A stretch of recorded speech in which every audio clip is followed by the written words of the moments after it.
Hello everyone, তো আজ সরস্বতী পুজো। সকাল সকাল হলুদ মেখে স্নান করে পায়ে আলতা পরে ঠাকুরের কাছে অঞ্জলি দিতে গেছিলাম বই নিয়ে, আমার আর আমার ভাইয়ের। মায়ের কাছে অঞ্জলি দিয়ে নমস্কার করে পুজো কমপ্লিট করে চোখে লেন্স পরে নিলাম। ফার্স্ট টাইম না সেকেন্ড টাইম লেন্স পরছি, এটা দেখো কেমন লাগছে, সাপের মতো। তারপর দুপুরবেলায় সাজুগুজু করে ওই সন্ধ্যের মধ্যে বেরোচ্ছিলাম আর কি।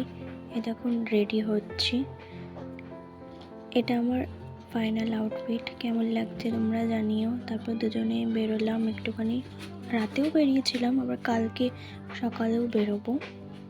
আমরা এখানে ঠাকুর দেখতে যাচ্ছিলাম হেঁটে হেঁটে দুজন মিলে।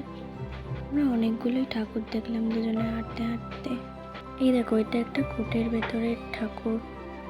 কি বলো তো, এইবারে দুদিন পুজো করেছে তো একদিকে ভালোও লাগছে যে মা দুদিন থাকবে, কিন্তু একদিকে প্রবলেমেটিক কোন দিন পুজো করবো আর কোন দিন করবো না। তো দুদিনই ঘুরতে বেরিয়েছিলাম, তো তাড়াতাড়ি ব্লগ আসছে, তোমরা দেখবে। তারিখেও প্রচুর কাপল বেরিয়েছিল আর আমরাও কাপল, আমি এটাই ওকে বলছিলাম। এই ভিডিওটাও খুব তাড়াতাড়ি আপলোড হচ্ছে, তো তোমরা জানিও আমাদেরকে কেমন লাগছে। আজকে কিন্তু আমরা ম্যাচিং করে পড়িনি, মানে সাডেনলি ম্যাচিং হয়ে গেল, কী করে হলো নিজেও জানি না। ওকে বলেছিলাম যে তুই পাঞ্জাবি পরবি, বাট ও সেম কালারের পাঞ্জাবি পরবে, বুঝতে পারিনি। তারপর আমরা যেখানে আর কি সবসময় যাই স্ট্যান্ডে, ওখানে আর কি গেলাম। আর এত ভিড়, প্রত্যেকবারেই ভিড় হয়, বাট আমরা যাই না খুব একটা।